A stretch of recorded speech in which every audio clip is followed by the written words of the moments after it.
What started as a friendly fishing trip in September of 1986 ended as anything but. A day of fun and leisure quickly turned into a night of terror and survival as 5 local men battled the elements for more than 18 hours. Patrick Carragher joins us now with the authors of a new book that documents that fateful day.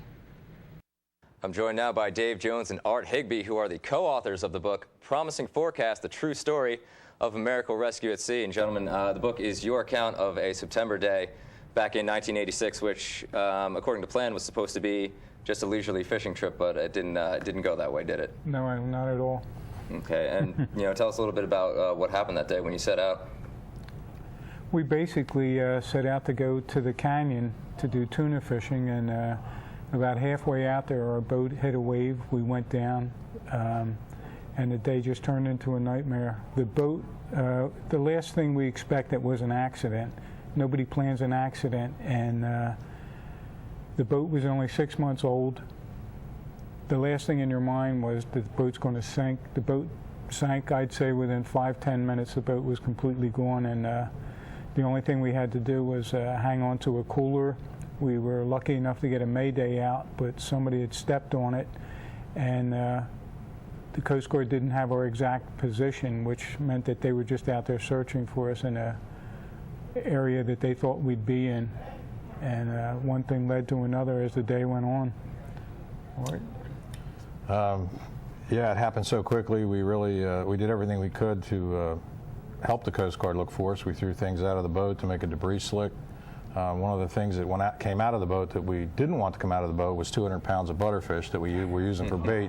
So we were actually in the chum slick with this stuff for a couple of hours while that dispersed. So we were concerned about sharks. So obviously the weather takes a little bit of a turn for the worse. In the book it says you start taking on water, you get hit in the chest with a wave. What's going through your head at that moment there? I was totally surprised. I never expected that. And the thing that really scared me was the silence of the engines. When the boat engines, we had been used to yelling at each other over the noise of the engines, and here it is, dead silence. And all you hear is water splashing and the boat sinking underneath us. The other thing, you're up to your knees in water. All of a sudden, the boat that was floating just a few seconds ago, and all of a sudden the engines are dead, and you're in a bathtub. Within 5 minutes, you're in chest deep water, and the boat's still going down. So, and as the boat's going down, you have this decision: do you try to cling to the debris to stay afloat, or do you make a swim for it? I mean, how did you guys make that decision? There was no decision making. You just did what had to be done. We literally slid out of the bow of the boat as it was sinking, and hung on to it until it finally disappeared under the water, and that's pretty much what happened. And then we did get a cooler, and one of the things that I'd like to share with you is when you're in a life jacket in the ocean, the only thing sticking out is your head. So your visibility and your distance is completely cut. And it would take like 5-minute intervals before you'd actually be at the peak of a wave where you could get a view of everything around you. Then you'd be like waiting for the next wave to pick you up.